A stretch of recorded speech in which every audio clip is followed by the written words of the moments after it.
जय श्री कृष्ण। श्रीमद् भगवद गीता अध्याय 1 श्लोक संख्या 28, 29 एवं 30 की व्याख्या।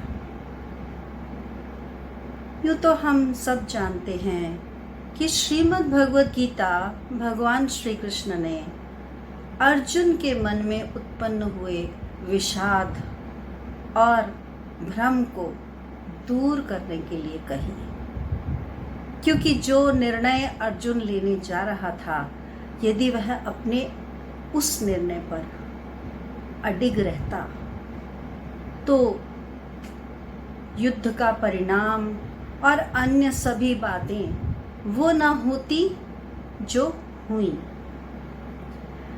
हमने अध्याय 1 के श्लोक संख्या 10 में यह जाना कि दुर्योधन वह भी भय से त्रस्त था, क्योंकि उसे अपने सेनापति पितामह भीष्म पर विश्वास नहीं था, क्योंकि वह जानता था भीष्म पितामह मन से पांडवों की ओर है, परंतु प्रतिज्ञा के कारण शरीर से वह कौरवों का साथ दे रहे हैं। तो उसे विश्वास नहीं हो रहा था अपने सेनापति पर। और उसके उपरांत दुर्योधन ने अपने अन्य महारथियों जो उसकी सेना में थे उनको कहा कि आप भीष्म पितामह के चारों ओर सुरक्षा घेरा बनाइए, क्योंकि यदि सेनापति ही सुरक्षित नहीं होगा तो सेनापति के हारने का तात्पर्य है युद्ध को हारना। तो जब दुर्योधन ने ऐसा निर्देश अपनी सेना के अन्य महारथियों को दिया कि आप भीष्म पितामह के चारों ओर सुरक्षा घेरा बनाएं और इनकी सुरक्षा का ध्यान रखें, तो इसे सुनते ही पितामह भीष्म ने तुरंत अपने शंख को जोर से बजाया, जो कि अपने आप में युद्ध प्रारंभ हो जाने की घोषणा थी। इसके उपरांत बहुत जोर जोर से ढोल, नगाड़े, मृदंग इत्यादि बजाए गए, उसी युद्ध की घोषणा को सुनिश्चित करते हुए।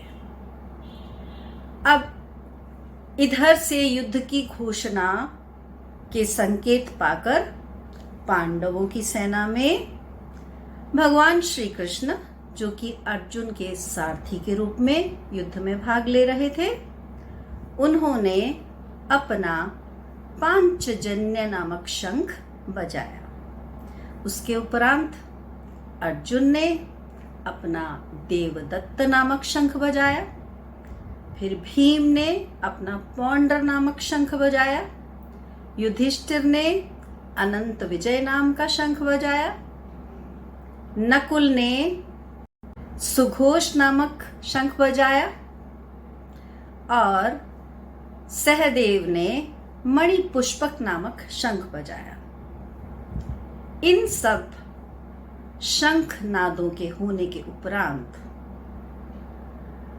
अर्जुन ने भगवान श्री कृष्ण को कहा कि क्या आप मुझे दोनों सेनाओं के मध्य में ले जाएंगे, ताकि मैं भली भांति यह देख सकूं कि मेरे समक्ष युद्ध करने के लिए कौन कौन आए हैं। भगवान श्री कृष्ण ने अर्जुन का यह संकेत सुनते ही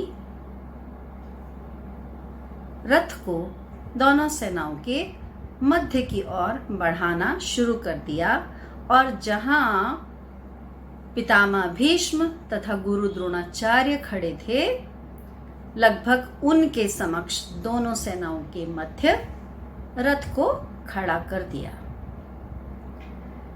अब अर्जुन ने कौरव सेना में खड़े पांडवों के साथ युद्ध की इच्छा से आए हुए उन सभी पितामहों, ससुरों, मामाओं, चाचाओं इत्यादि को देखा।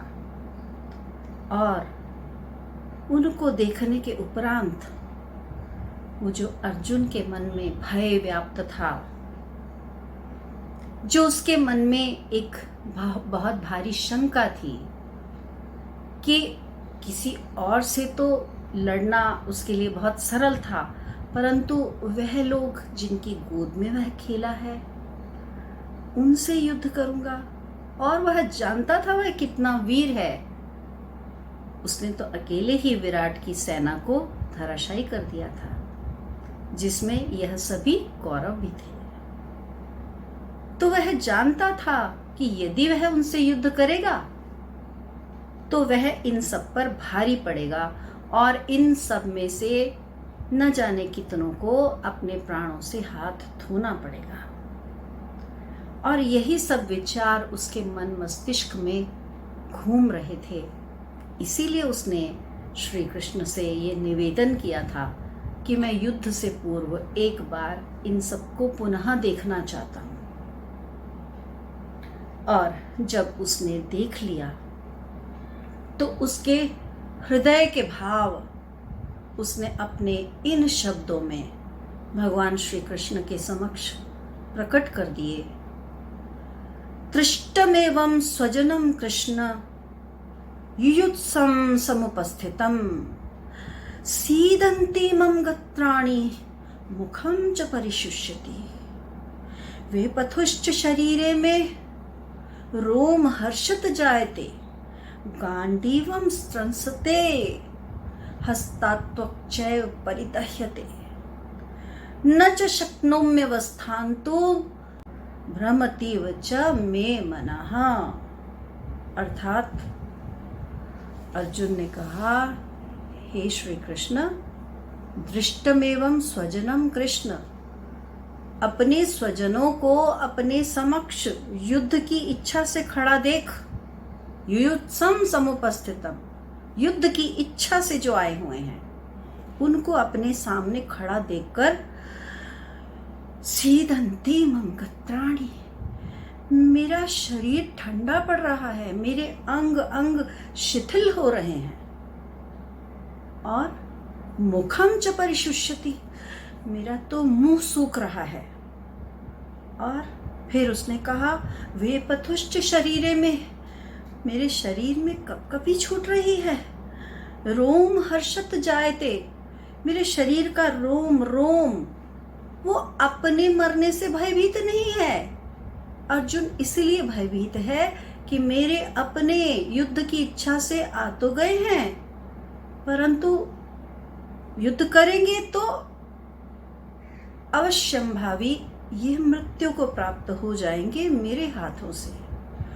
उनकी मृत्यु के भय से अर्जुन कांप रहा है।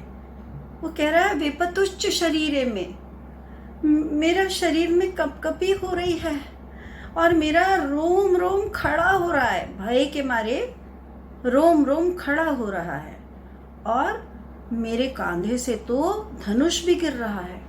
गांडीवम स्त्रंसते हस्तात्वक्चैव परिदह्यते, मेरी तो शरीर की त्वचा जल रही है। तो जैसा भय के कारण होता है वह सारे लक्षण अर्जुन के शरीर में प्रकट हो रहे थे। उन सभी लक्षणों को उसने भगवान श्री कृष्ण को गिनवा दिया। इतना ही नहीं, उसने कहा कि मैं तो खड़े होने की स्थिति में भी नहीं हूं, न च शक्नोम्यवस्थान्तु, मैं खड़ा भी नहीं हो पा रहा हूं, भ्रमतीव च मे मना, मेरा तो मन बहुत भ्रमित हो रहा है। और इतना कहकर वह जो सोच रहा था उसे आगे अगले श्लोक में प्रकट करता है।